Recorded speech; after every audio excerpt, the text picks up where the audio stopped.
and welcome everybody. I'm delighted to welcome you all and thank you for joining us for the launch of our first ever anti-racism strategic plan. My own name is Coletta Dalikeni. I'm your host for this event.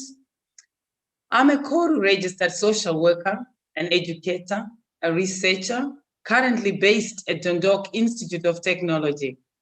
I'm also a board member of the Irish Association of Social Workers and the coordinator of the Anti-Racism Advisory Group, who have put together the strategy that we are launching today.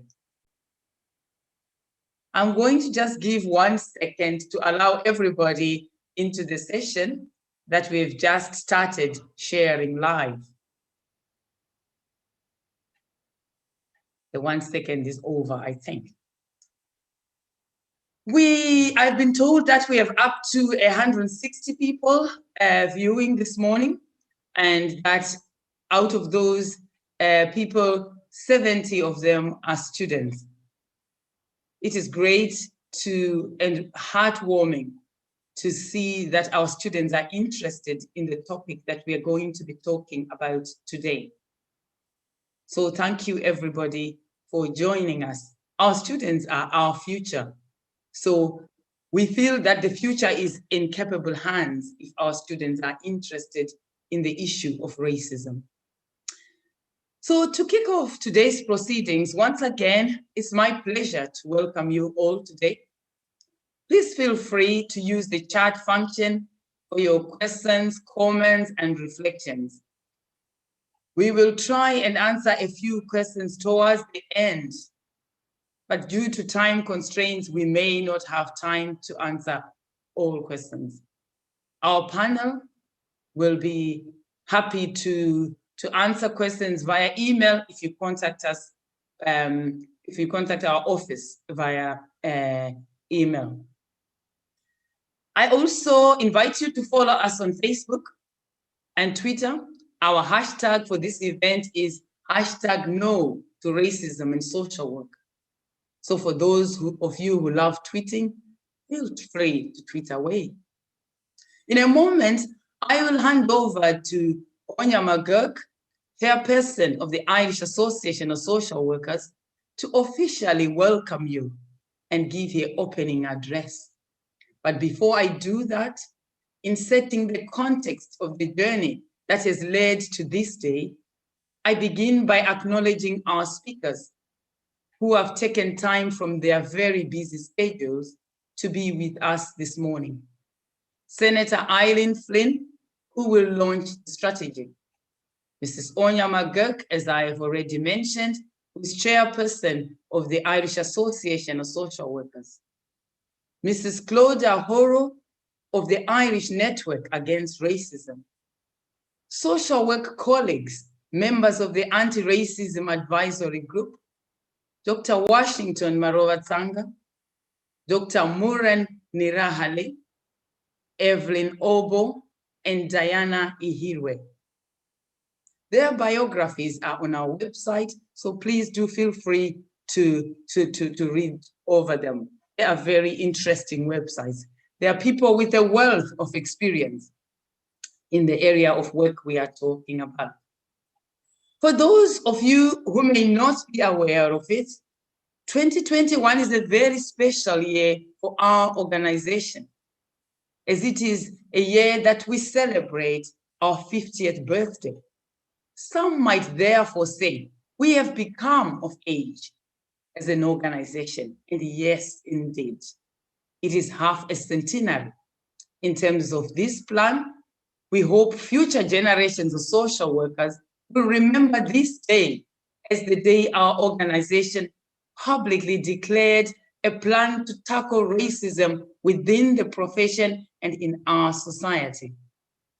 We come together motivated by a reflective spirit because we have learned from previous mistakes of not upholding our mandated duty to speak up and to advocate for social justice and human rights of vulnerable populations we work with.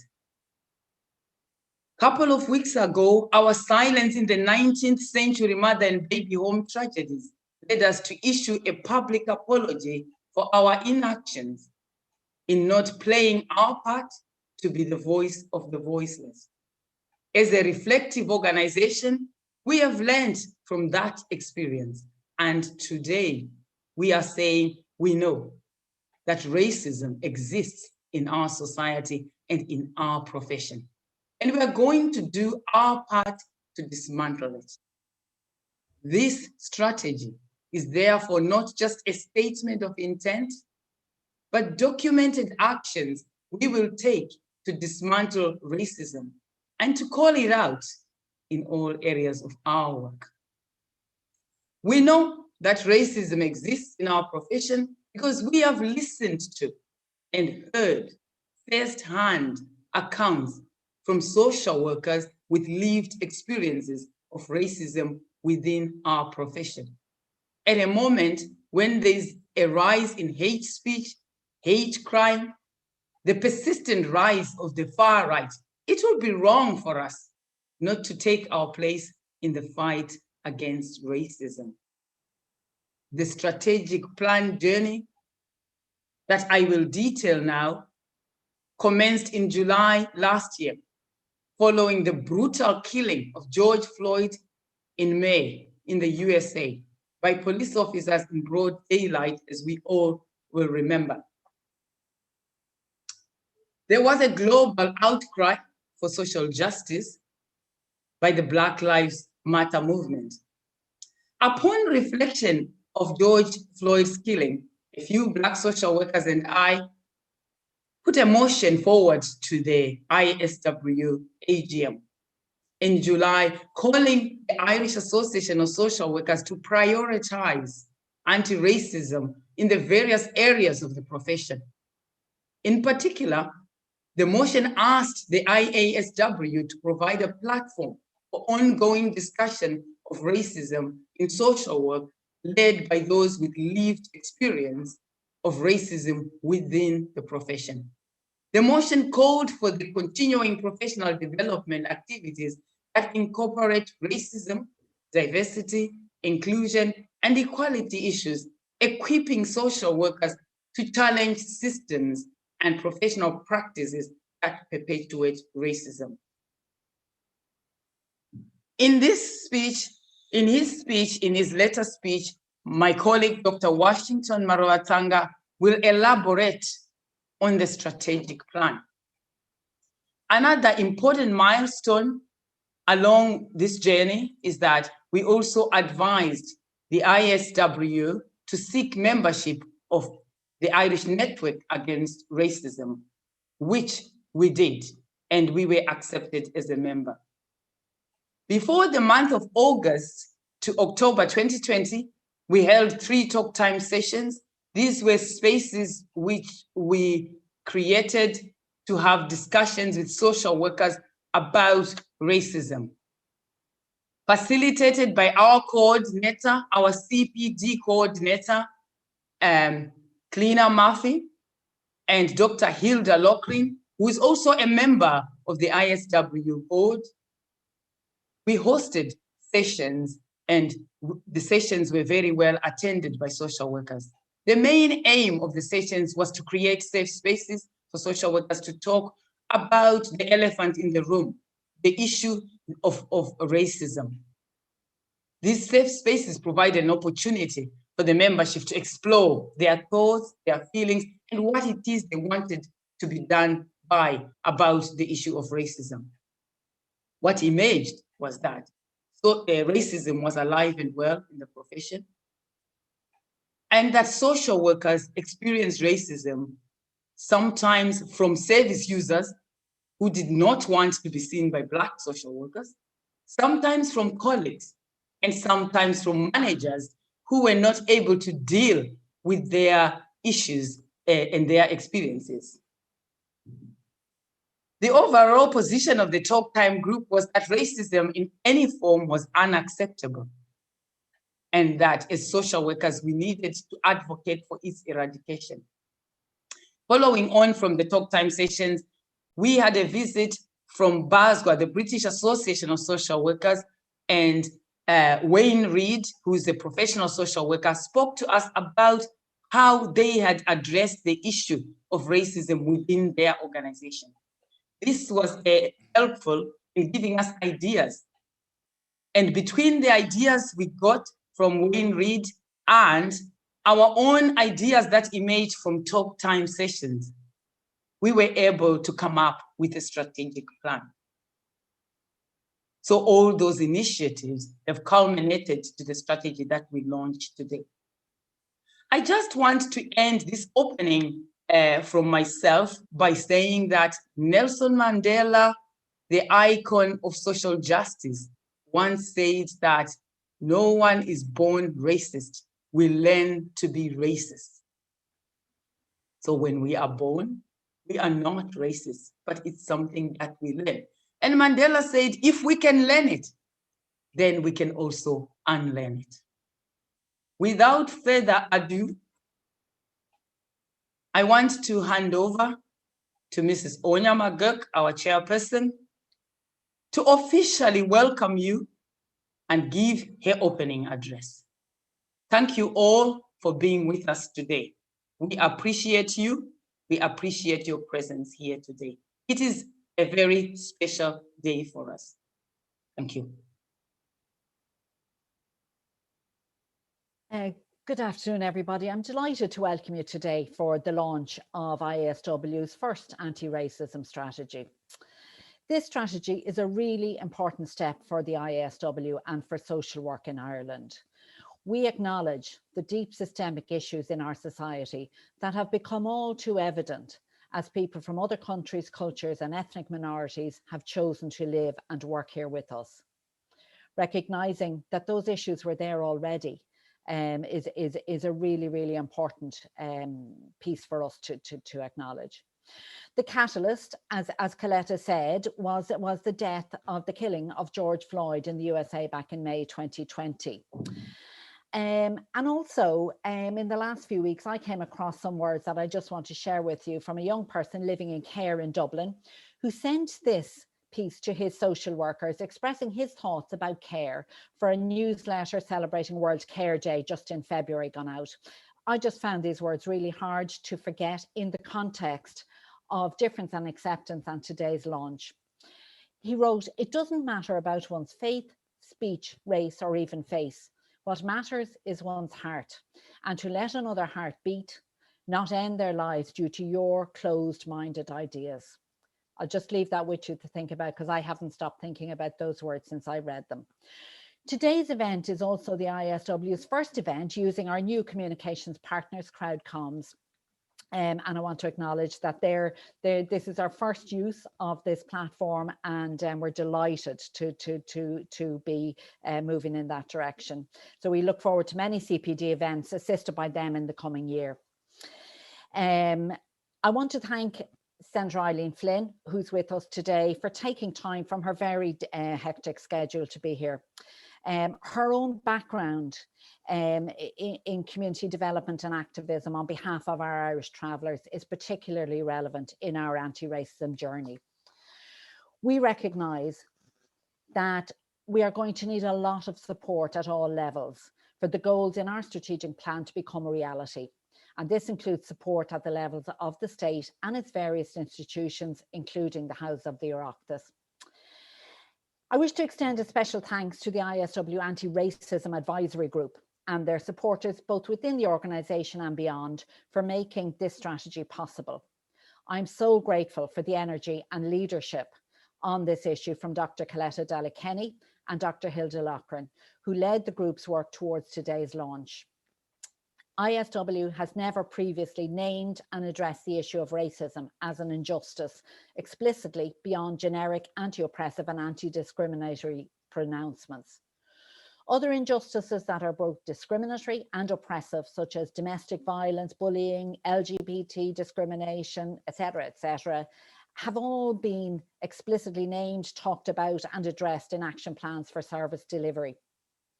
With much energy and overwhelming support, it is well over time for our profession to address racism in this way.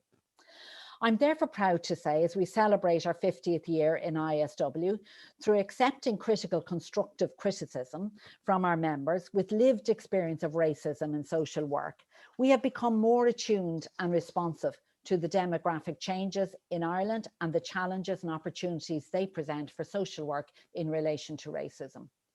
It is my intention to work to ensure that IASW continues to be an entity that recognises that racism is a dehumanising limit on our collective potential, that also nullifies our efforts to learn from each other and bring our best talents to solve problems of a diverse practice context. So I urge all of us in the context of implementing this plan to use our culturally and ethnically diverse knowledges and skills to call racism when we see it, and to work towards a profession that is confident enough to acknowledge its challenges, one not hesitant to embrace cultural difference, to build capability to meet those challenges, and generous and reflexive enough to share the outcomes. Most importantly, we need to cultivate and nurture the ideas of racial and cultural difference as shared qualities that enrich us and help equip us to function more effectively in a 21st century globalized world where no one culture or ethnic entity can claim to have all the answers. This strategic plan starts us on a journey to aim towards reaching this noble and just goal for Irish social work. I look forward to hearing our guests, and IASW also looks forward to your continued company on this particular journey. Thank you, Onya. Thank you very much for your opening address. And it's been the journey has been made possible by the openness of the IASW to welcome this initiative. It would not have been possible for us to do this work if an open hand had not been extended to us. And it's not easy to accept to start this kind of work, which we haven't done before, but it's taken quite a lot for the organization to trust that this work would be in capable hands. So we thank you, Onya, we thank the board, we thank the IASW membership for trusting that we will do a good job of this work, which we are going to do. I will not be reading everybody's bio because their bio is on the website. But the only bio I will read is Senator Eileen Flynn's bio, not because of anything, not because of favoritism, but just because she is our keynote person. So in introducing Senator Eileen Flynn, I want to say, and to remind maybe those of us who are not aware of it, that Senator Eileen Flynn was nominated in the Sharnet by the Taoiseach Micheál Martin in 2020, and is the first Traveller woman to serve in the House of the Oireachtas. Her background is in community development and activism on behalf of Irish travellers, and in solidarity with other ethnic minorities. She is also deeply committed to the causes of women's rights, human rights, and equality. Eileen is proud of her work with organizations such as the Irish Network Against Racism, Ballyfermot Travellers Action Group, National Traveller Women's Forum, Apollo House, and her campaigning efforts in both the Marriage, Equality, and 36th Amendment of the Constitution Bill 2018, repeal of the 8th Amendment referendums. She was one of the first people in her family, along with her twin sister, to attend university and graduated with an honors degree in community work at NUI Maynooth. Originally from Ballyfermot, she now lives in Donegal with her husband Liam and her young, beautiful daughter. She hopes to use her time in the Sharnet to lend her voice to the House of Human Rights, to the cause of human rights and equality for all those at the very end of Irish society. More than anything, Eileen is hopeful. She truly believes that the appetite for change brings new energy and impetus to tackle the problems causing so much pain and hardship in our communities. This is Eileen's words, I have never been one to shy away from difficult and hard issues and understand deeply the importance of speaking truth to power. I hand over now to Senator Eileen Flynn to give us her address and to launch the strategy. Thank you, Coletta. Coletta, just to share my worries as a traveller woman and someone who's been an activist me whole life, for at least for the last 10 years anyway, and even growing up on a Halton side, if you want to say, I was born an activist, and born with that passion for a better world for us all, and not just for one group of people, but for all group of people, and especially for people on the margins of Irish society. When I was approached by the IASW to come and launch this brilliant anti-strategy strategic plan going forward, for me, if I'm honest with you, I was very nervous, and because the term social work for me as a traveller woman is always frightening, and not only for me but for many women and young children, especially for women within the traveller community. So I will say I rejected to the first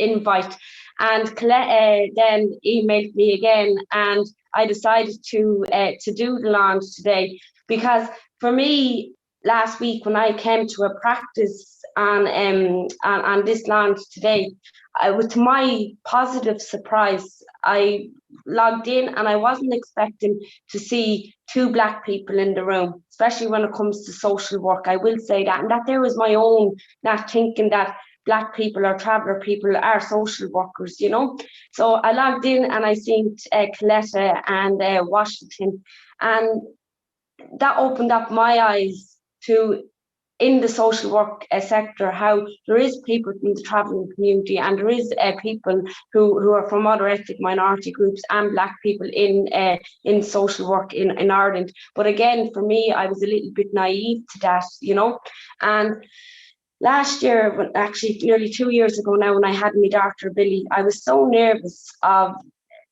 saying I had postnatal depression, saying that I was feeling unwell after I had Billy, due to thinking that my child would be took off me, because of stories that you've heard throughout the years as a traveller woman.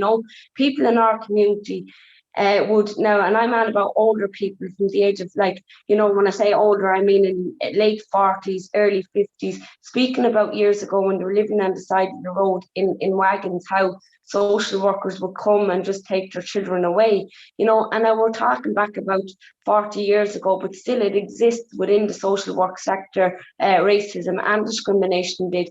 And many traveller people would be the fear of social workers, and not knowing that social workers can be a positive, good support because of our past, really. And years ago, and still today, some travellers would refer to social workers as boogeymen, as somebody who would come and just take your child away from you, And for me, that's very worrying, and it's very, if you want to say, an awful lot of work, and an awful lot of work needs to be done going forward. And it's actually hard, in one sense, it's hard to believe that it's 50 years since social work, and today in 2021 Ireland, that we're launching a discrimination strategic plan going forward in anti-discrimination.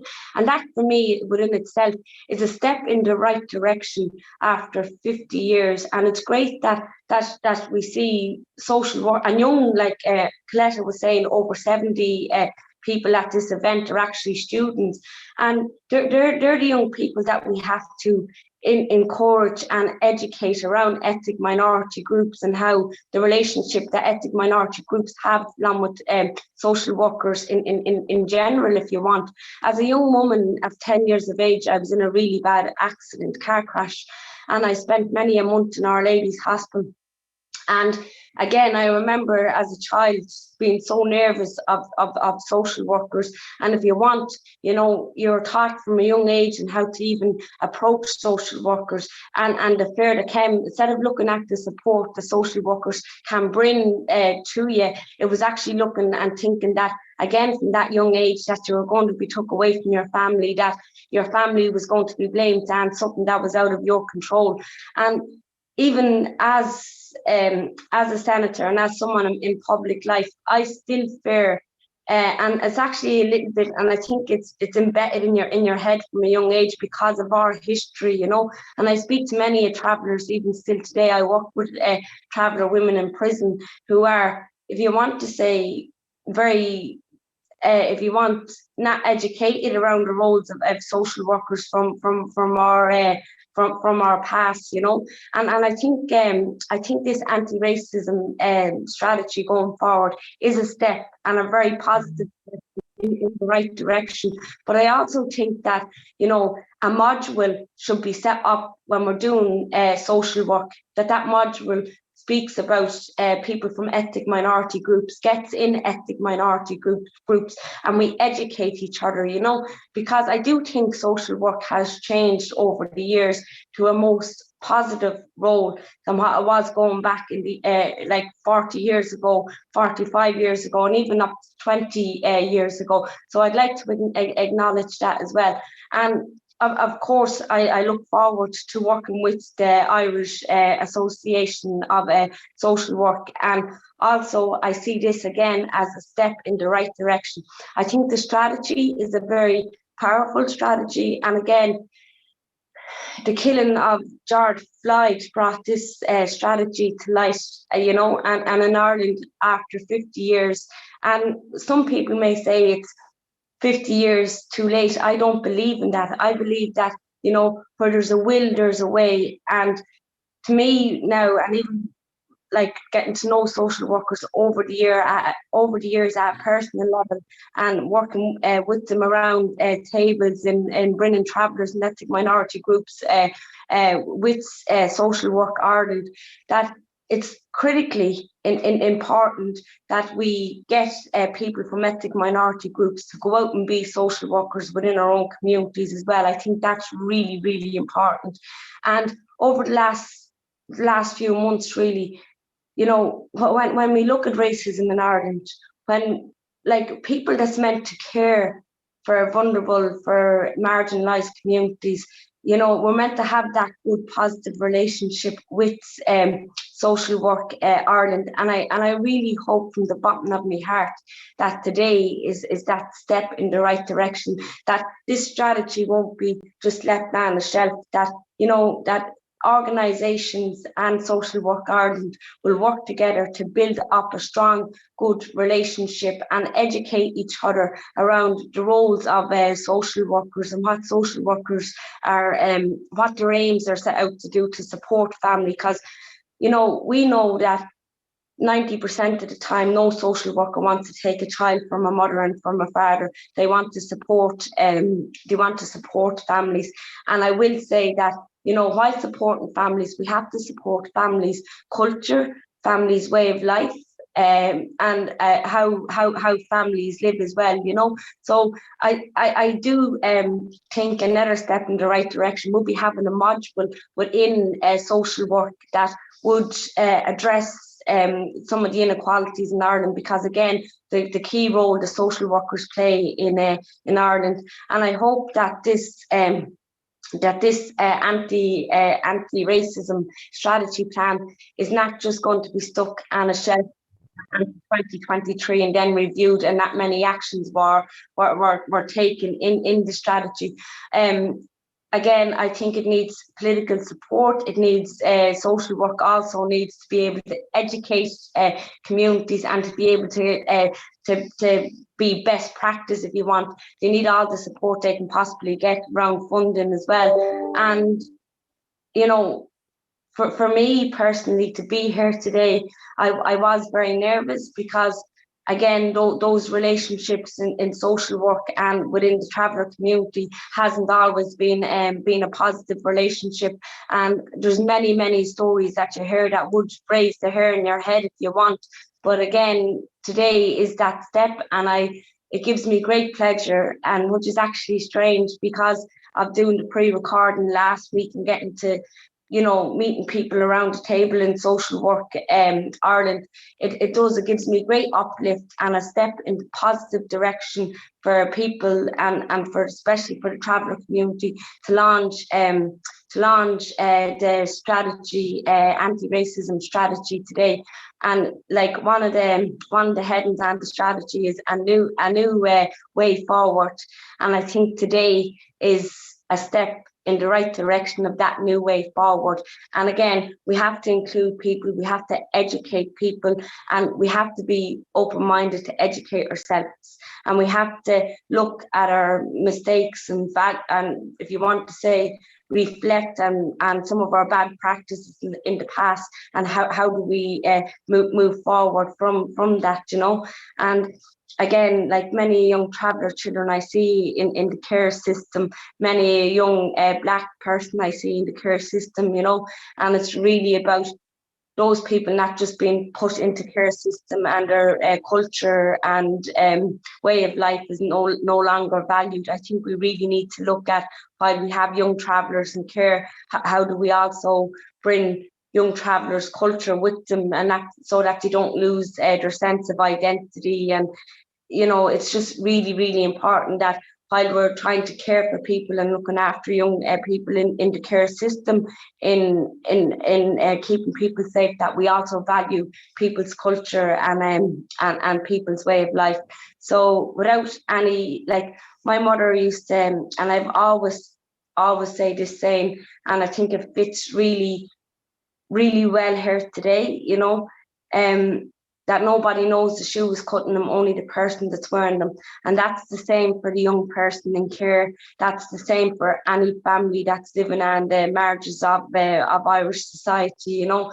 And some, like for a lot of the, like sometimes we don't ask to be brought into the communities that we're born into, but and that shouldn't mean that we're given less opportunities because of our backgrounds or because of the colour of our skin, you know.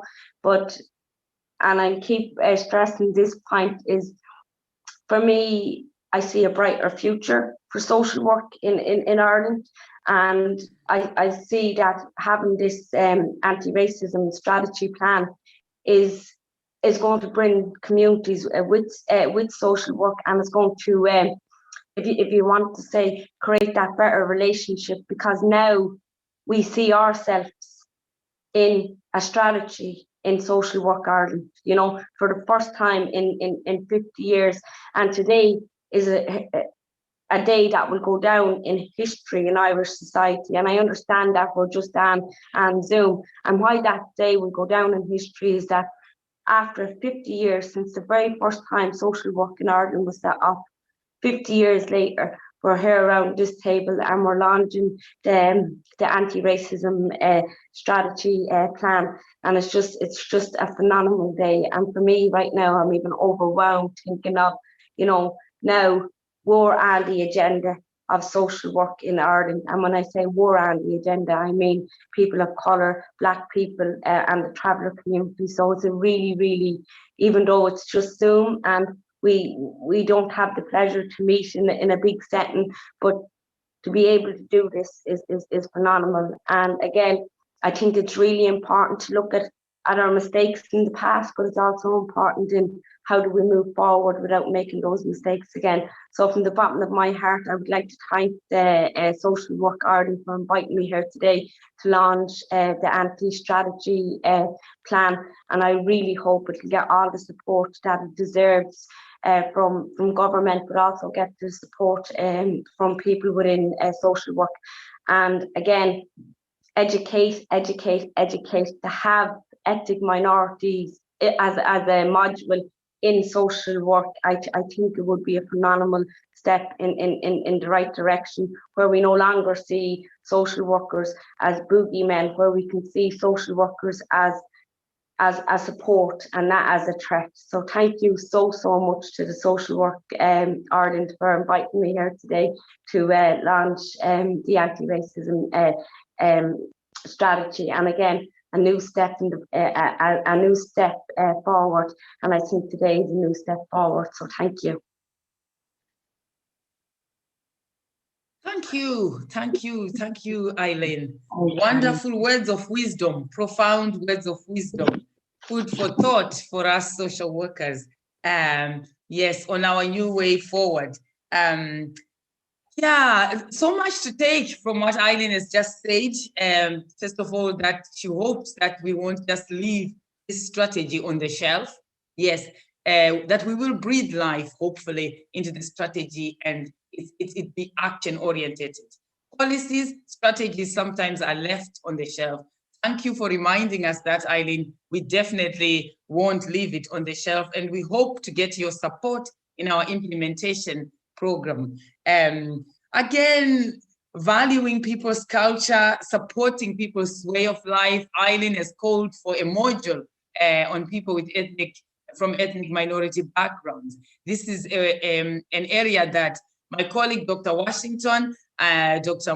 Muren, and Eileen, Evelyn, and Diane will speak around. So hopefully we can move forward and in terms of education, in terms of practice, and in terms of embracing what we should be doing in combating racism.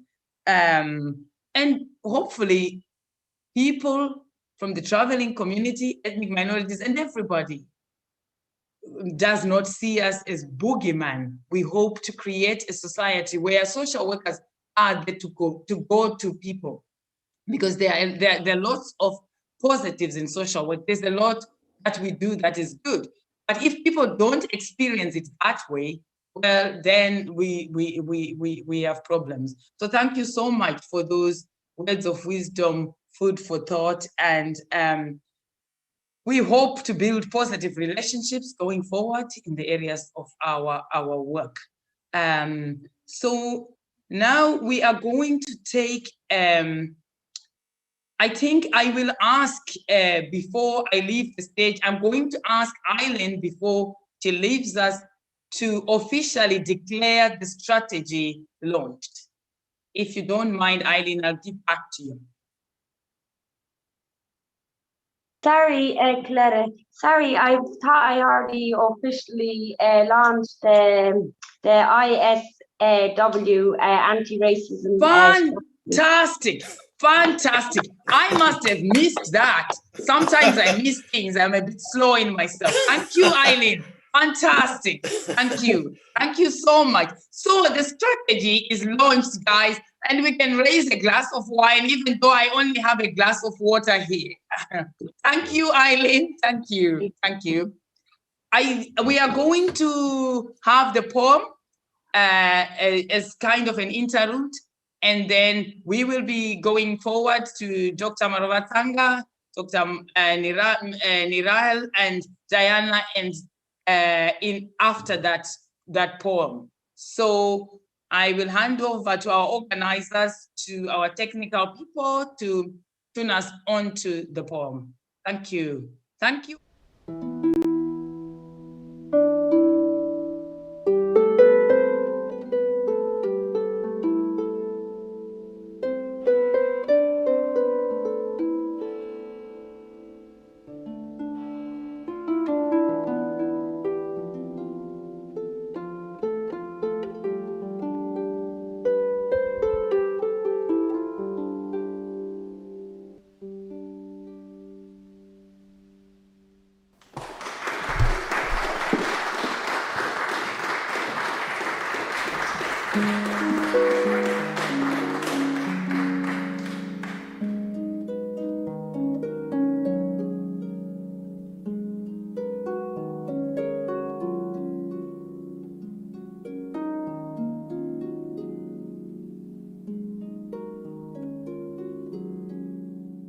Speak up, son. But who's gonna listen, Martin? Speak up, son. But who's gonna listen, Frederick? Speak up, son. But who's gonna listen, Malcolm? Speak up, son. But who's gonna listen, Granddad? Speak up, son. But who's gonna listen, Mom? Speak up, son. But who's gonna listen? Speak up, son. But who's gonna listen? Speak up. I'm just trying to find my smile. I'm just trying to find my smile. And yeah, I know it's been a while. It's been a long time coming, but I can finally speak up. The listening ears are my therapists.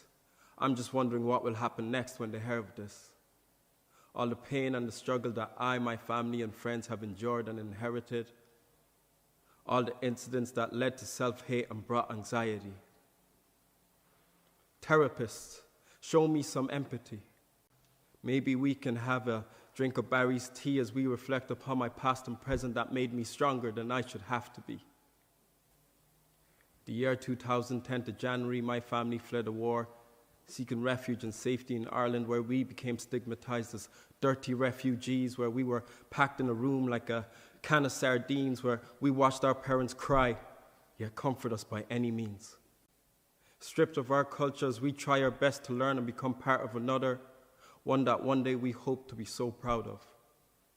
But they don't want us to integrate. So many wanted us out of their gates. Go back to your country, you insert racial slur here, African. Speak up, son. Speak up. Fáilte go Heron, Raphael Olympios Anam Dum, Táme sé blina dísh, Táme de Coney Corkig, Frashlí Mayor Skull na Shunta Bukali Corkig, Táme Ranga Hain. Where I was asked to make monkey faces, where people felt sorry for me and pointed at chokra boxes, where people called me Blackie and continued to laugh and insert other racial slurs here. Secondary school, as you can imagine, a struggle to fit in, anxiety decided to kick in, and I thought in order to make friends I had to kick it with the troublemakers. Never did anything crazy, but I disrupted classes, seeking attention with the rest of the attention seekers. We wore white shirts, and I was called out and told that I would never wear Raphael's shirt. It would be all black and dirty inside. This was said to me in class by a teacher. I ran out of class, and I lost hope as I was picked on by an educator. I moved school and couldn't wait to go to university. I worked hard and thought then maybe people would take me seriously. And I got my points in course, but unfortunately my status in this country tagged me as 12 years a refugee, and they expected me to pay 12 grand a year. Another barrier, another reason to give up. Maybe I should just bleach my skin, straighten my hair, and put blue contacts in. Then maybe all the hate and discrimination would disappear. So that's what I did. Thinking that people would stop crossing the road when they see me or would sit next to me on the bus, but all that did not stop. And during my state of depression, I lost a considerable amount of weight. I went to my GP, and I couldn't believe that in my state, he said that this is normal. All Africans tend to be malnourished. It's normal. I ran out feeling angered as to why a nurse can't find my pulse or assess my skin integrity when there's no blanching or non-blanching redness. It feels endless. I'm breathless as I decide to study nursing in a PLC, hoping that one day I could make it to university. In the meantime, I'm exhausted as I work tirelessly as a carer, as I'm being judged by my co-workers and residents who call me racial slurs and co-workers who just make me feel incompetent. yet you stay silent, as I feel worthless. Have you ever been at an interview where the interviewer says, I feel so sorry for those inbreds in direct provision? Again, anxiety. It took me 20 years to get my citizenship, go to university and speak up against racism. There's progress. Yes.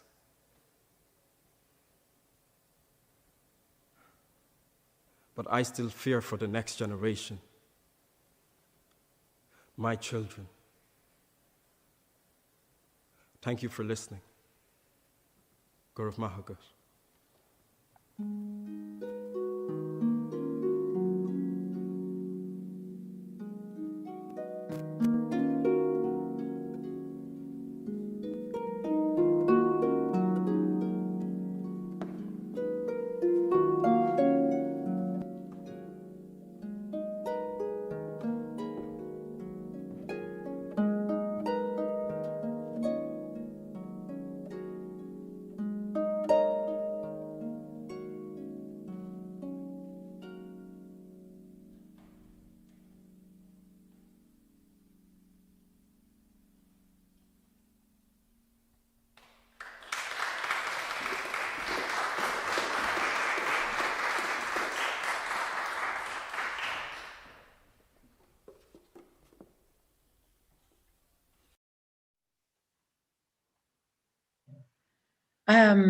Next up, I'm going to welcome Dr. Washington Marovatsanga, who, again, as I said, you can read in detail his bio on the website.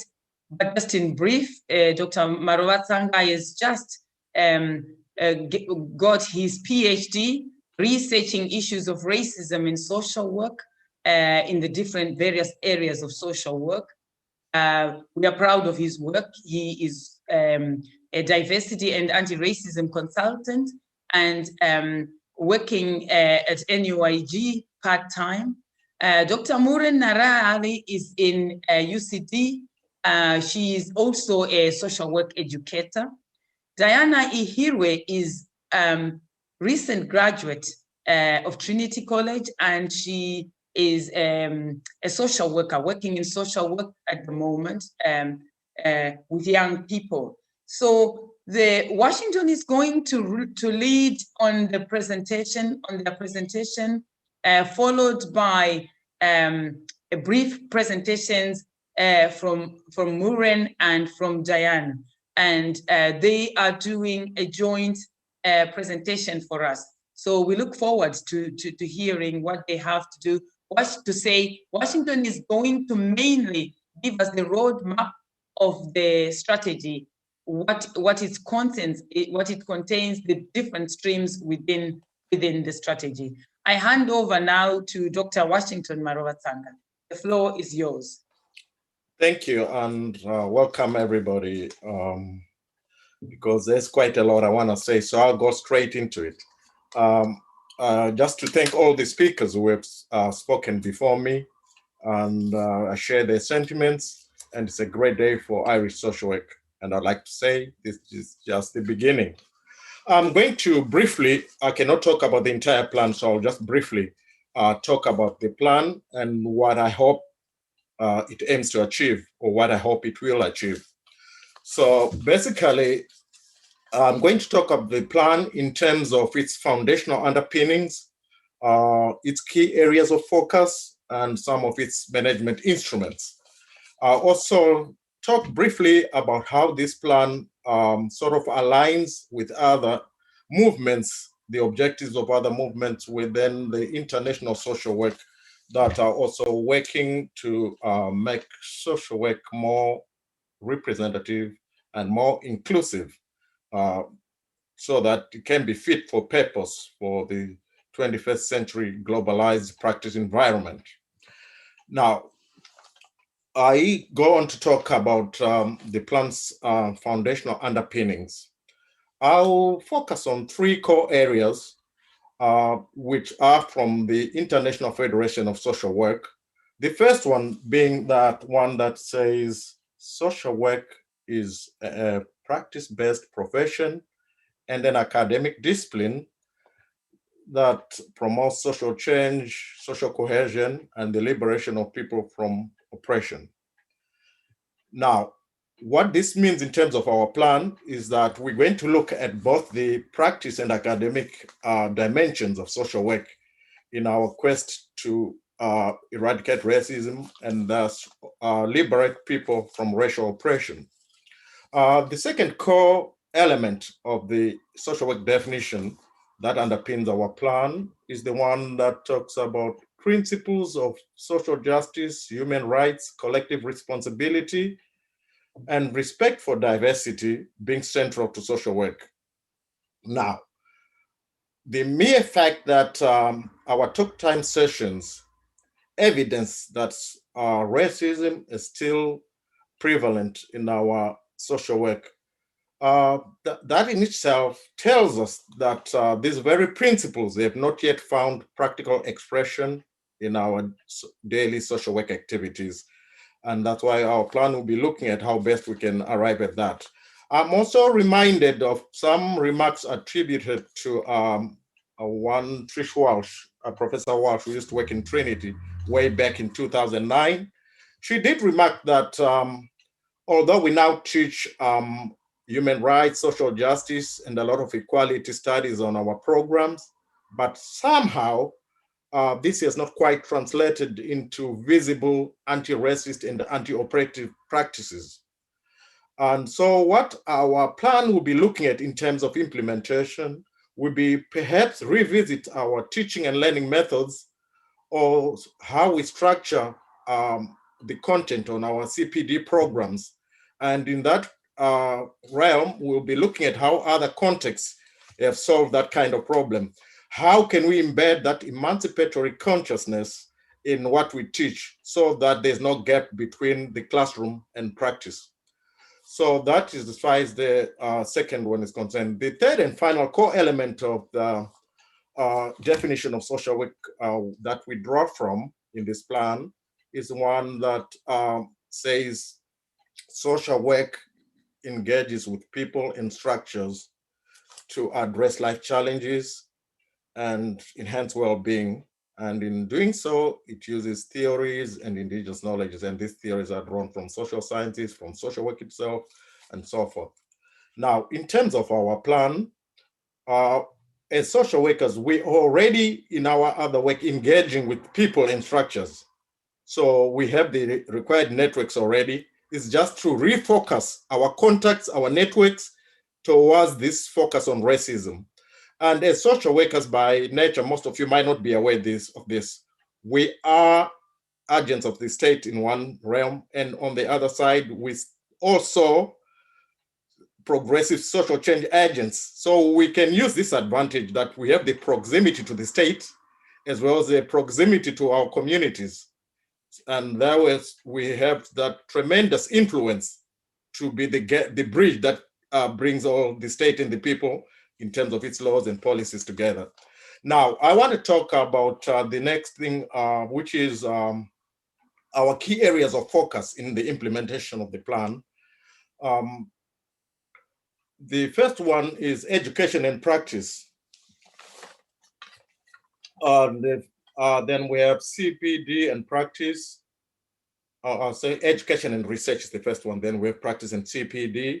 Then we have policy and advocacy.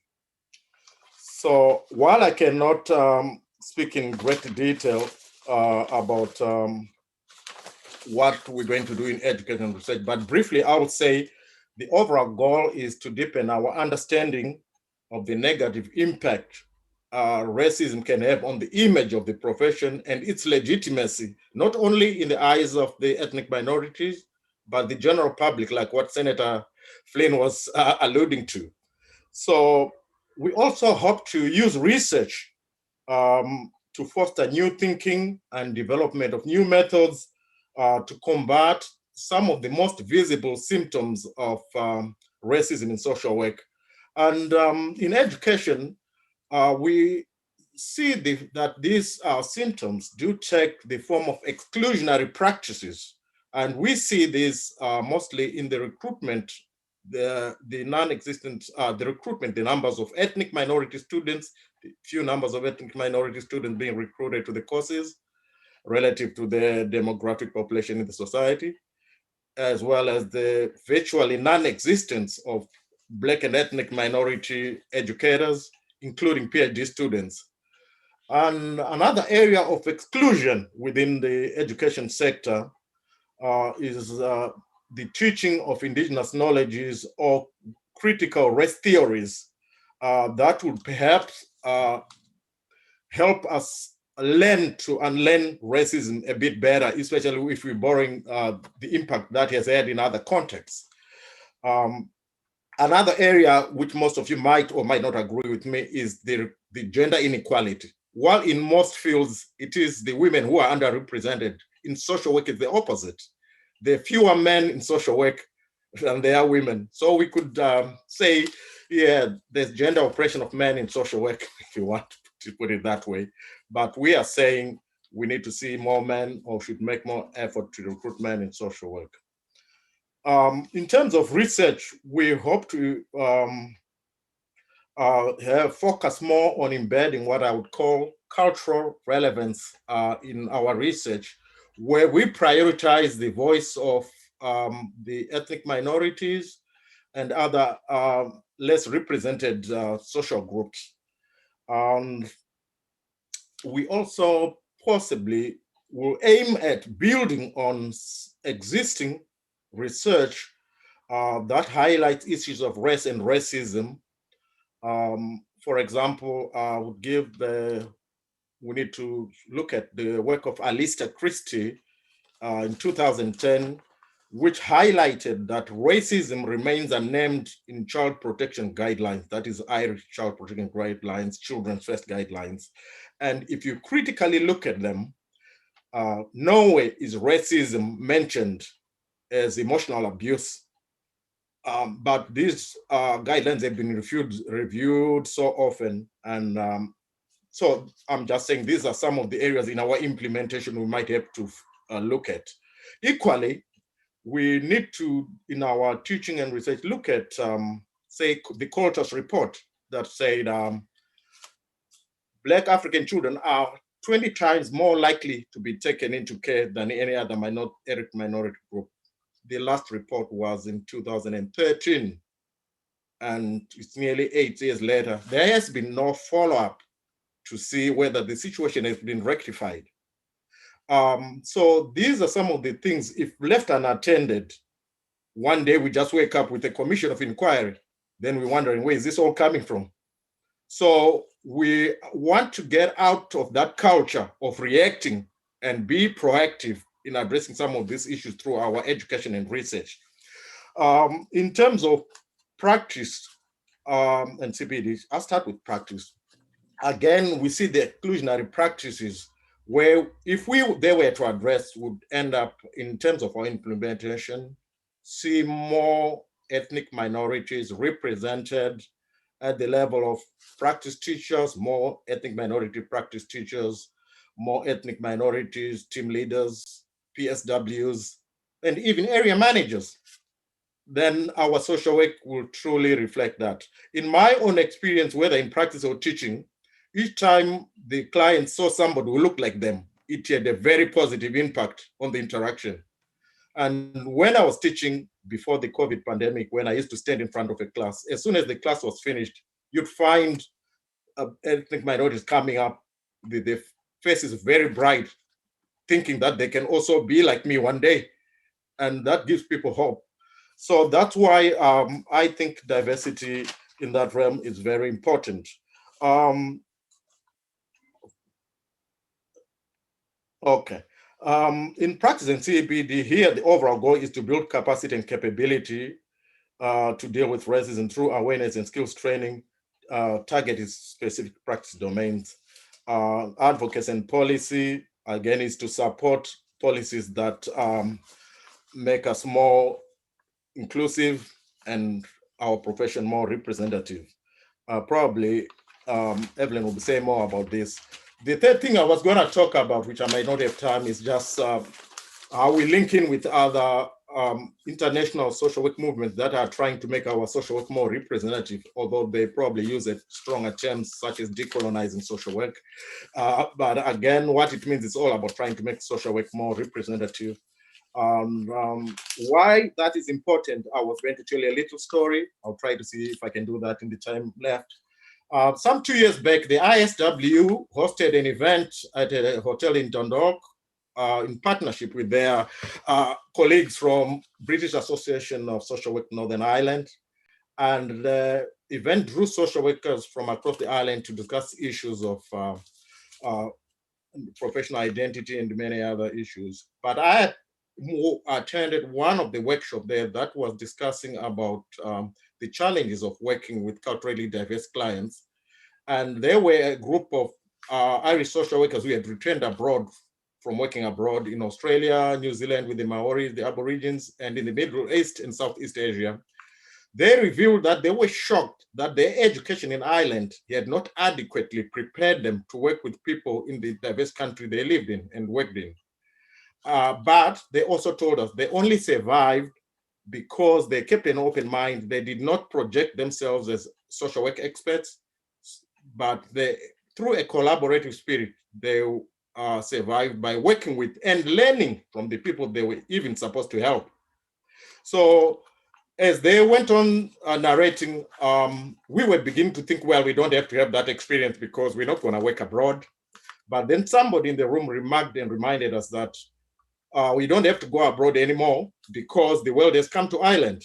We already have a multicultural practice context because people from all over the world are now living and working in Ireland. There were a number of lessons I got from attending that session.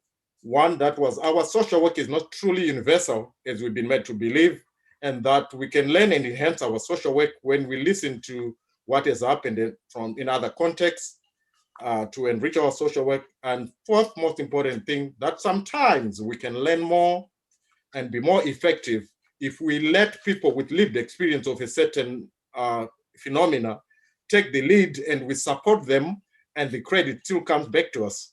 So in my own college, NYG, we have a series of initiatives where we begin to address this. And I know Maureen and other people might have other initiatives happening in their colleges, but what our plan is about having a national coordinated approach, and so that we have a uniform development of making social work more representative. And I just end by saying our plan is not just our roadmap, but it is also our best insurance against future commissions of inquiry that we did nothing about racism in the present in our social work. I'll leave it there for Maureen and Dan. Thank you.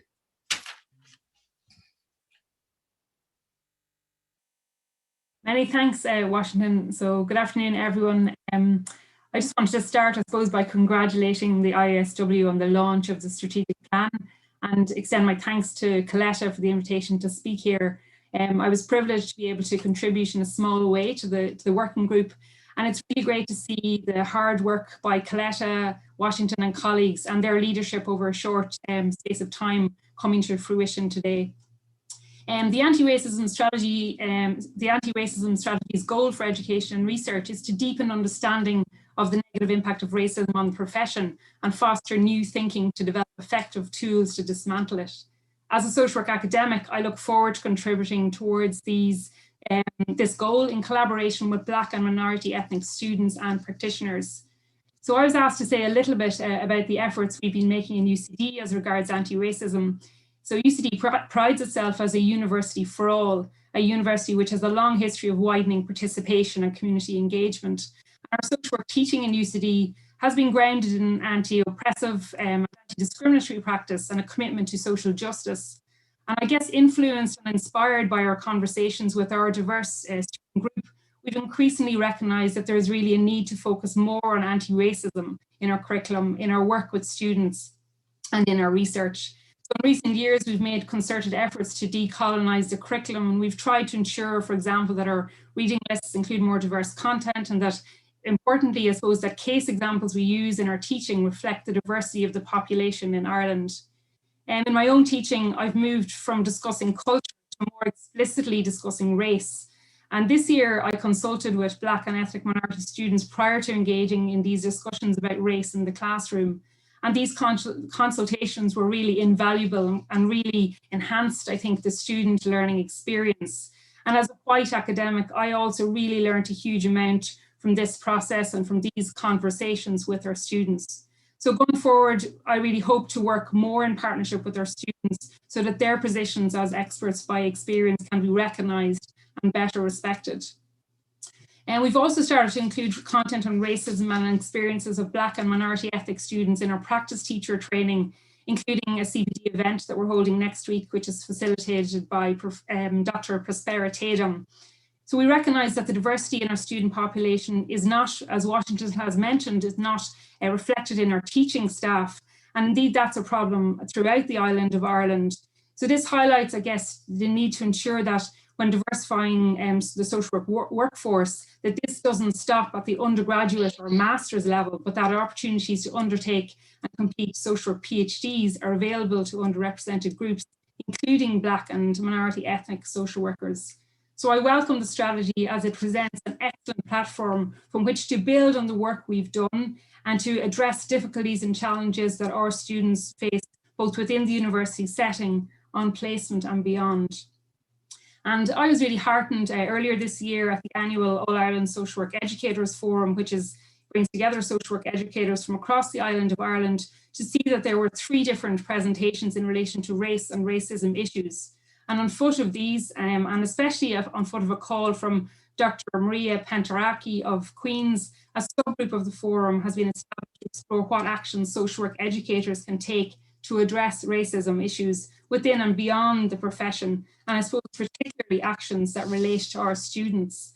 There is recognition, I think, across the universities from our conversations with our students and from the international research that Black and minority ethnic students, social work students on our programs face many challenges within the university setting, on their social work placements and within the workforce then as professionally qualified social workers. And we are committed, I believe, as a group to making more concerted efforts to address these challenges. So as a first collective step, for example, following a consultation with Dr. Kishpati Sinclair, we're beginning to develop an anti-racism position statement for the universities, which we hope will be adopted by all providers of social work training across the island of Ireland. And we'll consult with and learn from Black and ethnic minority students in relation to the development of this position statement and in relation to other future actions. So this is just, I guess, a small step for this group, but I firmly believe that this group with representation from across the universities is committed to working together with Black and minority ethnic student practitioners to coherently address racism within social work education and beyond. And I believe that the strategy, the IASW strategy, can serve as a key tool in informing us as educators and researchers and in building on the work that's been done to date. So I myself, I suppose, really look forward to continuing to work with Coletta, Evelyn, Diane, Washington, and the IASW more generally to help any way that I can in ensuring the full implementation of the strategy document. So just to finish, to say congratulations again on this publication, and thanks very much for the opportunity to say a few words today. Thank you. Thanks for having me. And like everyone said, just to congratulate the IASW for taking this step. 50 years in the making, and so we congratulate you for doing this. I was asked to come today and talk as a past student. I've just graduated in September, and I'm now practicing as a social worker. And so I was asked to come and kind of reflect on how the anti-racism modules, or is there any anti-racism modules happening in social work at the moment, and what can we see happening going in the future? Personally, I had 4 years of social care and then 2 years of master's, and not once did I ever learn or study anti-racism, not once. And we did a few modules on anti-oppressive practice, anti-discriminatory practice. But as Anya said earlier, we've moved past specifying certain things, certain oppressions, and we're naming them. And one of the few things that are left behind is racism, race and racism. And for that reason, we're educating people into colleges, and we're letting them go to practice full of bias, full of prejudice, and nobody has ever challenged their thinking. No one has ever challenged my thinking as a Black social worker. And therefore, I'm practicing based on my beliefs, based on my bias.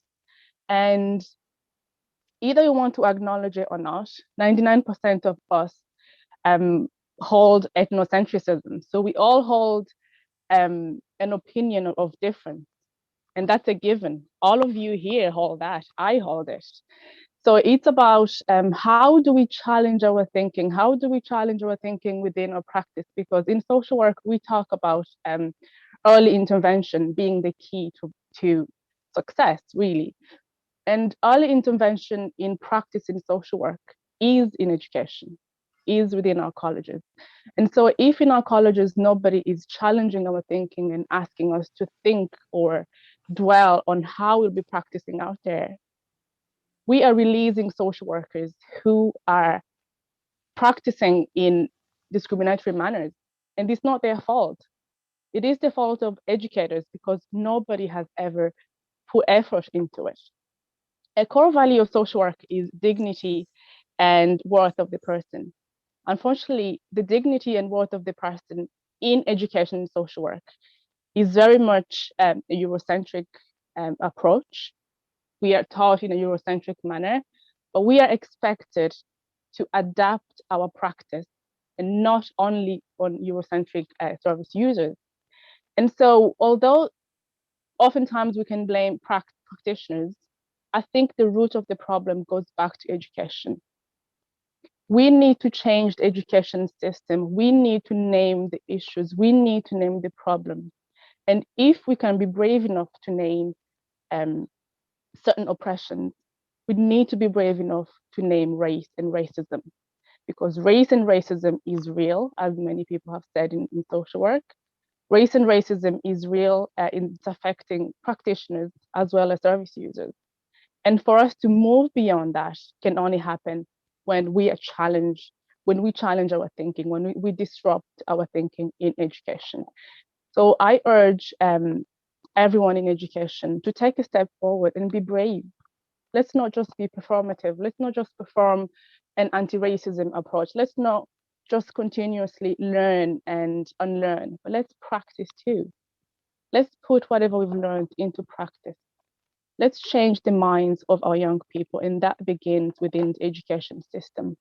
And until we are real within ourselves and offer anti-racism modules, as many people have alluded to, until we are real within ourselves and name the problem that is racism in colleges, in practices, we will never move forward. So I'm absolutely glad to see this strategic plan happening. And I hope that it is the beginning of us not only performing change, but practicing change going forward. Thank you. Fantastic, Diana. Thank you very much. We must practice anti-racism, not just talk the talk, but walk the walk. The thread that's coming through from Onya McGurk, from Eileen Flynn when she spoke, and Dr. Washington Moran, and from all of us is really a call to action, a call to actioning this strategy, not to leave it sitting on the shelf, but a call to actioning it alongside those who are affected by it, a call to changing how we think. And change is not easy. Change is not easy. I remember when we started talking about racism after George Floyd died, I remember that it was very difficult to come into a room and talk and mention the word racism. We are social workers, and because we are social workers, it's as if it's a dirty word that should never be found in social work. But we know that sexual abuse happened by priests in the Catholic Church who were responsible for minding the flock. Equally, social work is not immune to racism. They're not immune to it. That's why the changing of thinking is a painful process, but a process that, unless, as Diana just said, if we don't go through it, then we risk just being perpetuators of racism ourselves. Yeah, so I just want to thank that panel, Dr. Washington talking very much around representation, that if you don't see it, you're not it. So if you don't see a Black social worker, I'm the only Black social worker at DKIT, which is over 500 lecturers who teach social care. Sometimes it's disgusting. Sometimes you say, what's wrong? It begs belief. It begs us to think something must be wrong. Dr. Washington spoke about a Coulter's report, Black children 20 times more likely to be taken into care. If that doesn't make us lose sleep as social workers, well, I don't know what else does. So there is a gap from what I'm hearing. There is a gap between education and practice. And what seems to be happening in education is not translating into practice. So it is about challenging the habitus, challenging the disposition, challenging the thinking, challenging in whatever way we can. So if we have modules of equality that are producing people whose thinking is not challenged, well, then we need to be looking at that. So I just want to thank very much our panel, Dr. Washington, Dr. Moran, and Diana. Thank you so much for your presentation. I now call upon Evelyn Obo. Evelyn is a social worker. She's a practice teacher as well. She's a senior social work practitioner, let me say, to get her title right, in case I'll get into trouble for that. A senior social work practitioner. She works with TUSLA, with children in care, and she as well is part of the anti-racism advisory group. She's going to talk to us about the area of practice, because Evelyn is in practice. She will talk about the area of practice as it relates, or as it is reflected within the strategy. Over to you, Evelyn, the floor is yours. Thank you so much, Coletta. Thank you. As I sat here and listened to the words of Senator Eileen Flynn as a practitioner, I was very touched and moved. And if her speech could not make us as practitioners go back and reflect and think of how we, as people, first of all, and as practitioners, reflect to the people that we work with, and think of and reflect on that, and think of how the use of ourself in our communication with people. If we don't go back and think about that, then there is a problem. First of all, I want to say, as a social work practitioner, I do think that anti-racism is very, very important for social work. And social workers are lucky enough to be in key positions where we're working in collaboration with, the children, families, people, and young people that we work with under our key roles and responsibilities, which are treating people with positive regard, active listening, being patient, promoting, empowerment, promoting social change, social justice, human rights, respect for all, and most importantly, respect for diversity. As a social worker, when I look at social work practice in the area of our assessment, and what's important when we carry out our assessment with Black ethnic minority families, exploring the identity and the race of the people and the families that we work with is very important. We must ask questions that we are afraid to ask. Just because we don't want to be labeled as racist is not enough. And not asking the right questions could impact negatively on our assessment. which could then result to a negative outcomes for these children, families, and the young and the people that we work with. As we might miss a good amount of information that could allow us to make good judgments and get positive outcome. I think exploring one's identity of how they see or view themselves and make sense of their world in our assessment could potentially lead us to a lot of key issues and enhance our understanding of what life truly means for that young person, their families, or the individuals that from a Black and ethnic minority background. And in a situation where a social worker is accused of being racist, it is also very, very important as workers, as practitioners, to reflect on this. What is it about the use of myself in this space, in these circumstances, in this situation, that the person you're working with will turn around and go, you are a racist? It's very important that we continue to reflect on that. Racism is not only a matter of individual opinion, racism is more complex and multi-layered. Being culturally competent social worker is not enough. We also need to be anti-racist to be culturally competent. We might think being nice or being a good social worker is enough. However, one must be anti-racist.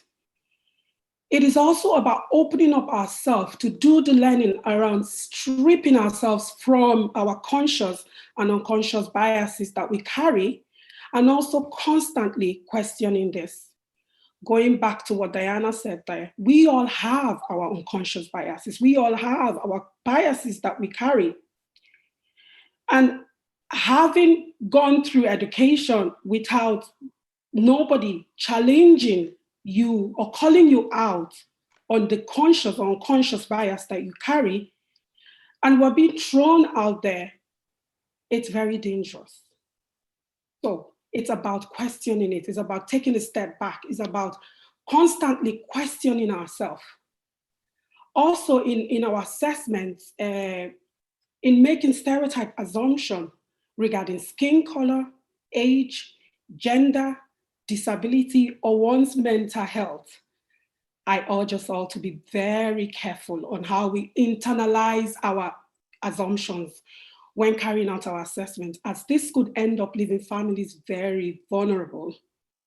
Being cultural competent and anti-racist could actually come through, learning in trainings and not being afraid to ask questions, and also reflecting on our own judgment. Take a step back. How have I judged this situation? Am I judging that situation based on my own experience? Or am I actually being open-minded and looking at every aspect of this child and family's life? As we all know, as social workers, families do have the solutions to their own problems. We as social workers are just there to support, empower these families we work with to take charge of their own lives. We need to promote diversity, respect, and empowerment, regardless of our clients' circumstances or their situation. Most importantly, we also need to promote diversity in our workplaces by creating safe spaces where practitioners or even workers that has experienced racism on the job could unwind and reflect on our experiences. It's funny because before I came here, I was in a meeting with my teammates and a social work manager, and we were talking about the use of signs of safety. For those that don't understand what signs of safety is, it's a new way of working, is a model used in our work, in child and family work, and being encouraged to use in all aspects of social work to empower families, to identify the issues, and to also look at the good things that are happening in these families, and also come up with a plan, a support network.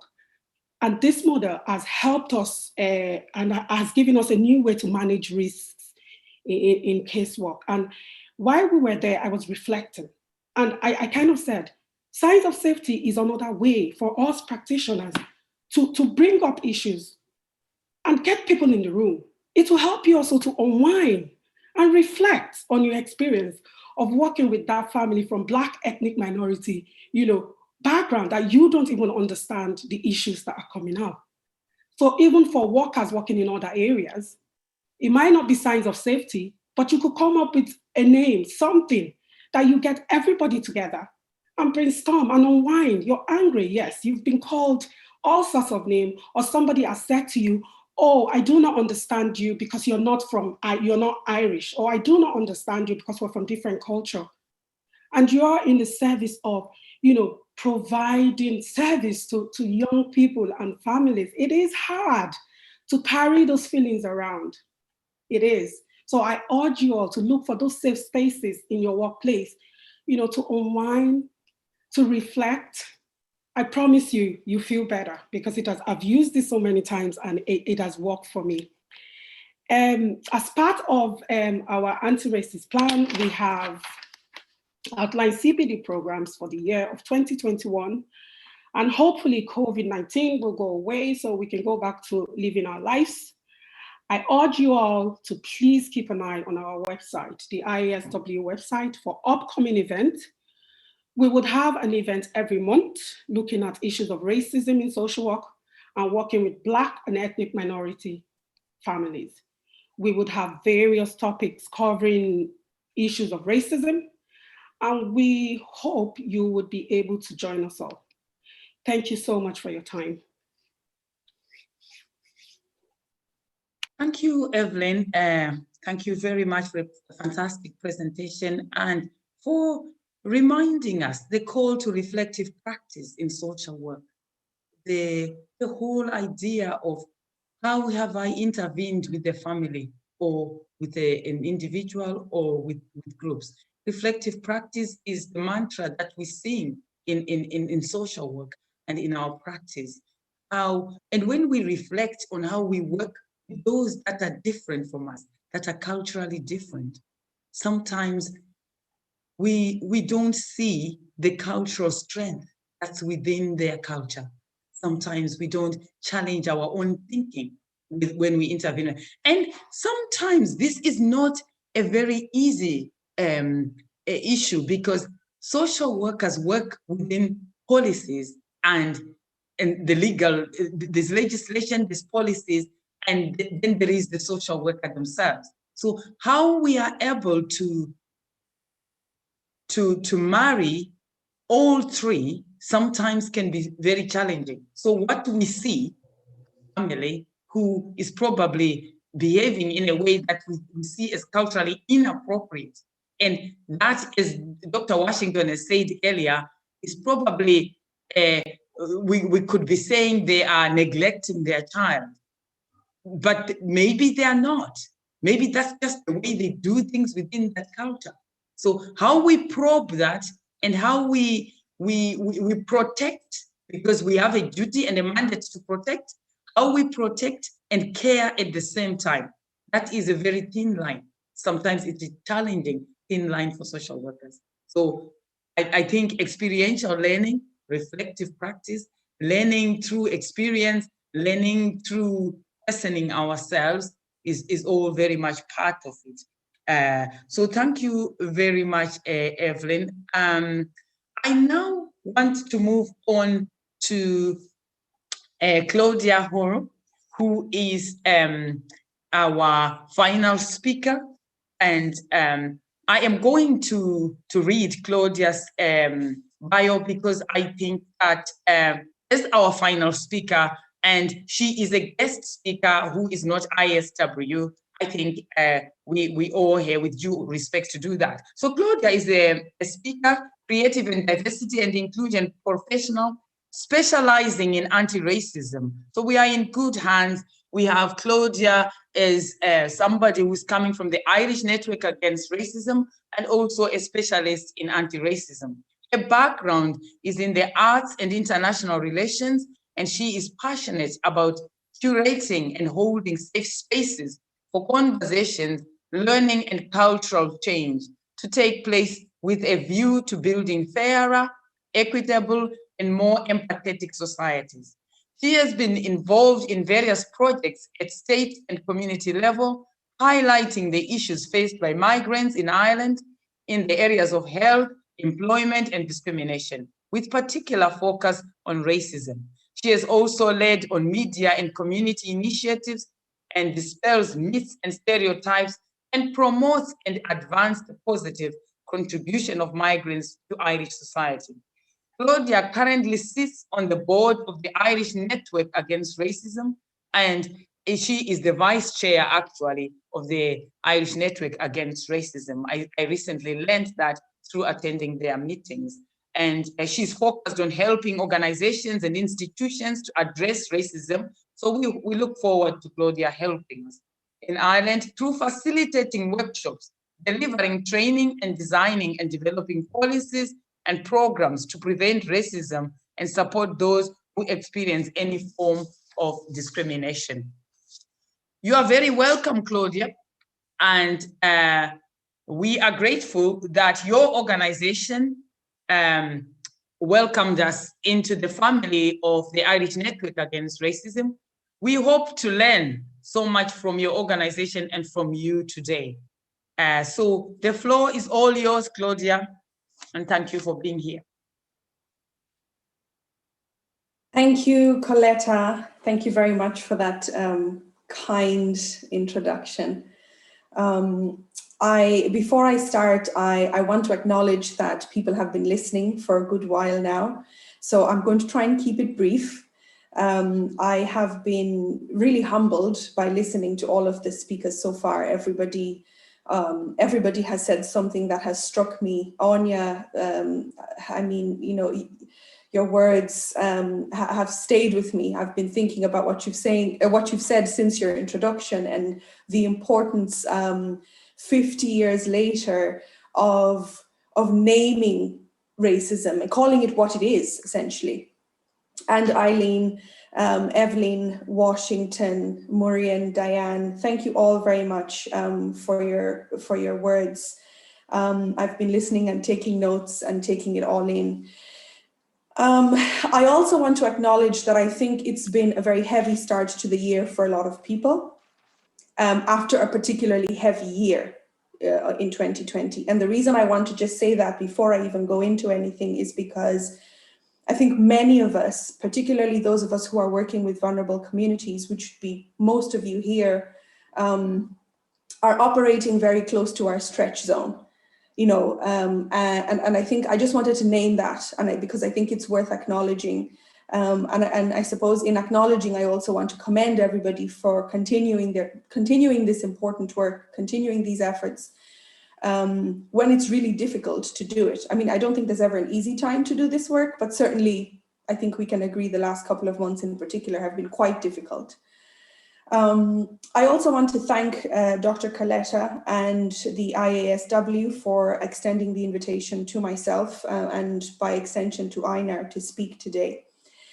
I think what I really want to say is that, you know, we at Einar recognize that social workers are and always have been central and pivotal to the fight against racism and exclusion in all societies, but particularly in Ireland.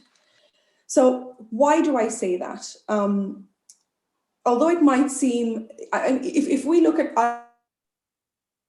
Ireland, for example, there are 7 categories of how you might break down racism in Ireland. At least this is how the Irish Network Against Racism has been breaking it down, particularly both from our research, but also from the information that we get in, the data we get in from our iReport platform. So you have anti-traveler racism, you have Islamophobia, which, as we know, is anti-Muslim racism. You have xenophobia, which is anti-migrant racism. You have Afrophobia, which is You have something called gendered racism. Gendered racism is often a term that sometimes confuses people. By gendered racism, I'm referring to racism that is particularly focused towards women of color or ethnic minority women, or women who are identifiably different or perceived as different, who are either pregnant or with children. And this might come as a shock, but the data would show that it warrants its own category, because that's how, unfortunately, that's how common it is, right? So when we think about those 7 categories of racism, my mind immediately goes to the fact that social workers are central to all of those categories. The very vulnerable people that you are dealing with could well belong to one of those 7 categories. So having that support from social workers isn't just important, it nearly becomes a lifeline to anybody who is a part of those 7 categories. And so the link between social work and the fight against racism, or the protection of people who belong to these particular categories, it's unavoidable. The link is absolutely vital that social workers are at the core of supporting these groups of people. I also think another idea that's important to consider is the idea of intent versus impact. And when I looked at the anti-racism strategy, and as I was preparing for today, it really struck me that this was a strategy that was moving away from that intent phase, and moving away from, as we've heard, kind of talking about racism, and moving away from being non-racist to the impact space. This is a strategy that wants to be working and living and working very hard. It's a strategy that wants to move the social care profession from being non-racist to being very loudly and very vocally anti-racist. And a strategy that not just addresses and informs, but also really establishes and situates social work as central to that fight, but also with a very targeted and specific focus on the Irish context. And again, I mentioned the Irish context, and really the importance of understanding the Irish context, particularly at a time when, you could argue that up until about a year ago, a lot of what we were consuming about anti-racism, and indeed about things like diversity or inclusion or bias even, would have been quite American-centric, perhaps even British-centric. But I think what we've started to do now is actually look a bit more inward and look at the Irish context, and look at things like Irish culture and how that informs our practice and subsequently the changes we can make in our practice. The other area that I wanted to highlight is that, again, as we're talking about the Irish context, that there are 4 main dimensions of racism when we think about the Irish context. So you have, the individual dimension, which is the one that people, I suppose it's the most common dimension, because when you think about racism, you think about the things that are done to the individuals and the individual experiences of people, which is, of course, hugely important. But the other dimension, there are 3 others. There's the institutional dimension, the systemic dimension, and the historic dimension. And the historic dimension is the one that's most overlooked. And again, this has to be relevant to Ireland, because there's no way you can compare the historic dimension of Ireland to any other country. I was going to say to America, or even in Europe, to France or anywhere else. It's so specific to Ireland. My granddad used to say to me, he had this phrase whenever he thought about his childhood, and he'd get a bit angry. He used to say to me, sadly in Ireland, we have a history of putting things behind walls and putting things behind institutions. And I think actually the fact that we are even acknowledging that we did that is so important, and acknowledging that is or was a part of our historical dimension of racism. Look at how we dealt with mother and baby homes. Look at how we dealt with children of color, children of mixed ethnicity within mother and baby homes who were considered defective or unadoptable, or all of these horrible terms that we're now reading.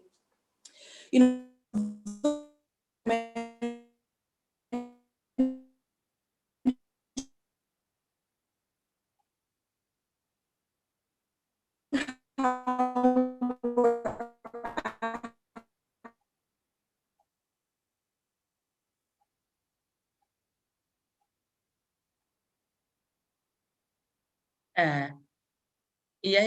We are experiencing slight technical problems, but our technicians are dealing with the issues. So we will hopefully get Claudia back. But so far, so good. Claudia is talking about the Irish context. And I think it's important to situate things within context. I mean, when George Floyd died, the context was in America.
Apologies, everyone, for those technical difficulties. I think even our Zoom is tired. I'll just pick up where I left off. I think the last thing that I said was, my granddad having this phrase that, sadly in Ireland, we had a history of putting a lot of things behind walls and institutions. And I suppose the point I was trying to make there was, acknowledging how we dealt with things and learning from our history is really important, because it informs our practice now and our culture now and how we work now. But it also teaches us, about the mistakes we've made and what we can learn going forward. I think it's also important when we're thinking about social work to consider the systemic and the institutional dimensions of racism in Ireland. So what do we mean by that? People often get confused by these words. Very simply, when we talk about systemic, the systemic dimension, we're talking about our processes. We're talking about our access to opportunities, our unfair distribution of resources and wealth in society. We're talking about areas like housing, like employment, and areas where people are experiencing racism and discrimination. And again, areas where social work as a profession and the services and supports that social workers give are so relevant. If we look at the area of diversity and inclusion, for example, I think it's worth noting that diversity and inclusion have become almost like buzzwords in the last couple of years. But really, if we're not looking at racism specifically and naming it and calling it out and pulling it out of diversity and inclusion, and actually looking at it as a standalone, which, by the way, we have learned in Ireland that we can do, because we did that. We have how many the list of areas of discrimination, I think is now, there are 11 grounds of discrimination at the moment in Ireland. We very successfully pulled out the LGBTQI+ community from that, dealt with it as a standalone, held a whole referendum about it, and now life in Ireland is fairer, more empathetic, and more equitable for people from that community. It's not erased the discrimination, and that's why, you know, this strategy or any hate crime legislation comes in is not going to erase racism, but what it shows is it has set a precedent. We have done it before, we know how to do it. So now it's time for us to pull out racism from those 11 grounds and deal with it as a standalone. And so as an organization or an institution, for anybody listening, whether it's social work, education, if you have a diversity and inclusion strategy that is not naming racism, then it's not fit for purpose, you know? If we look at institutional, and this is the final dimension I want to just mention because I think it's very relevant to social care, this is about decision-making power. Institutional racism is about decision makers. So as social workers, so many of you today, so many of our speakers have discussed frustrations that they have and discussed, you know, things that they want to see change going forward. But I mean, truthfully, you aren't the decision makers, right? You have a hierarchy. There are people, there is government essentially that is making decisions about how some of these structures operate within our society. So acknowledging institutional racism is acknowledging the fact that we need to challenge leadership. I mean, this is a country where last year, a new political party held a protest outside the Dáil. And on their banners, they were brandishing images of nooses. A noose is their image for their political party. We allowed it. This happened in Ireland last year, not a long time ago. So if this is what leadership is doing, if this is what's feeding down from the top, if this is what and not all our politicians, I'm talking about one political party certainly, but if this is what's happening, it shows all the more reason why we need to challenge it. Why even as social workers, we don't only need to look, as so many people have said today, we don't only need to look at our profession and look at our practice, but look at all of these other dimensions and factors that are informing our practice. And why it's important to be educated about all of this, because we need to know it if we're going to challenge it and if we're going to make some difference in that space. So I guess I just wanted to, you know, take this opportunity to highlight all of that and to highlight the fact that racism in and of itself it's a system. It's not one thing. It's a system where on one end you have bias, and on the other hand, you know, on the other end rather, you have the extreme of that, death, which is what we have seen happening. And I think if we are not acknowledging all of that in its entirety, then we're not even doing the anti-racism work effectively. I think the other thing that, just to echo my granddad's words, the other thing that we've been doing a lot in Ireland in the last number of years is dishing out apologies. And I think the time for dishing out apologies is finished. Well, sadly, I think we're going to be apologizing for a direct provision very soon. You know, I think, well, I believe. But I think, you know, the time for doing that is over now. As so many of the speakers have already said, it's proactiveness that's needed now.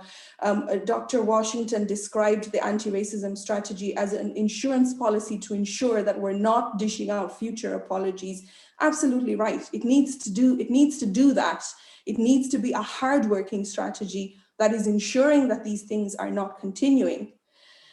So I will end by saying that the Irish Network Against Racism would like to extend our full and continued support of the work of the IASW, and in particular the work of the Anti-Racism Working Group, as you work and advance anti-racism in the social work field.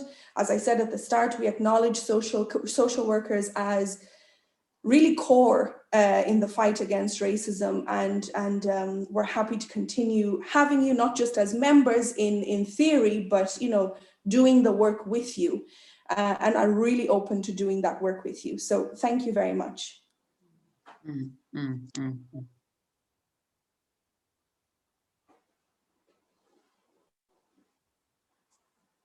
We are coming to the end of our time.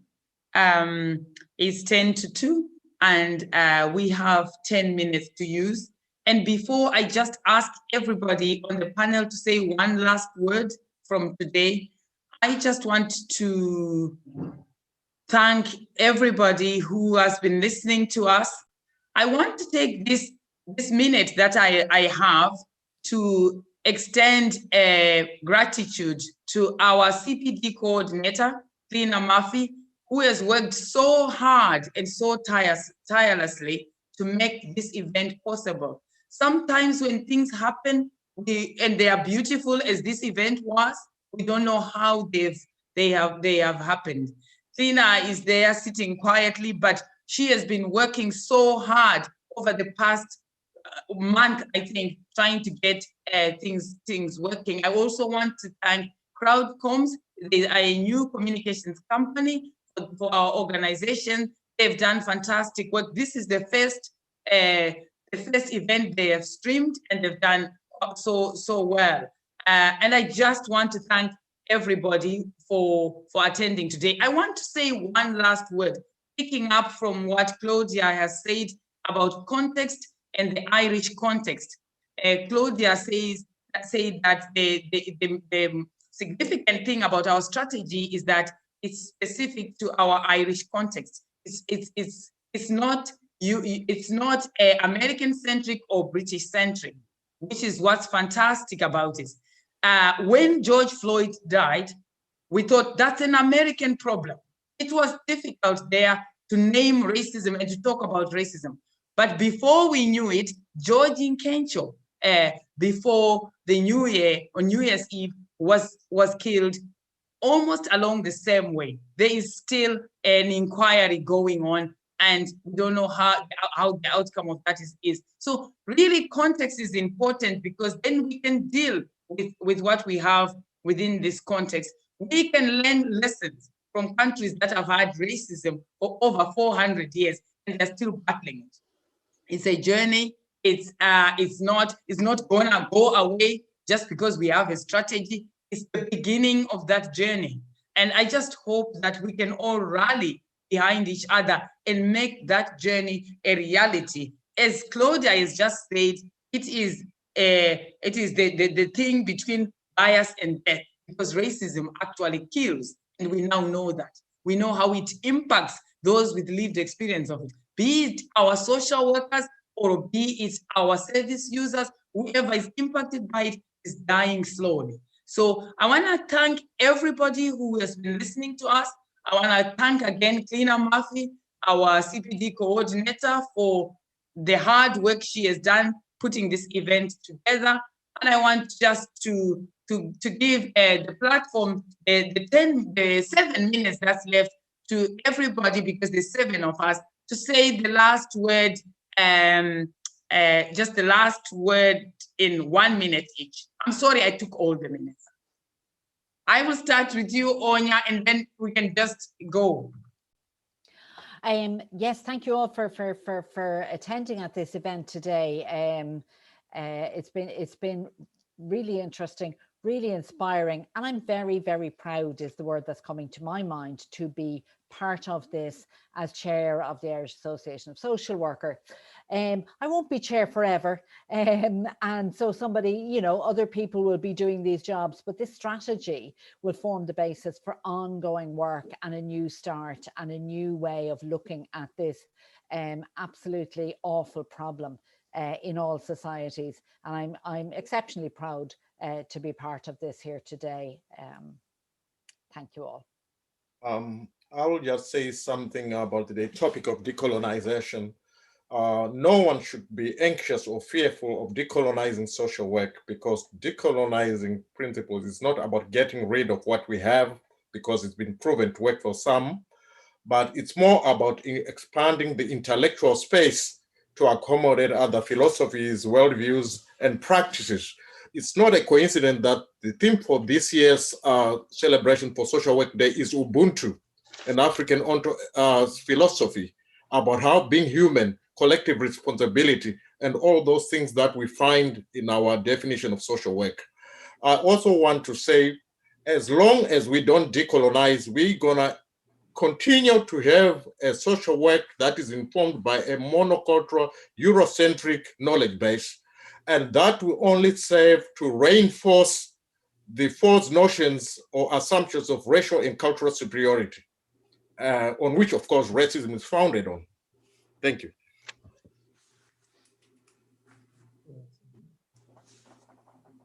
Thanks, Coletta. Yeah, I guess it was a great event today, and it was great to hear everyone's words. I suppose for me, I think this launch encourages us all to both reflect and to act, and to do those things, I suppose, continuously and simultaneously.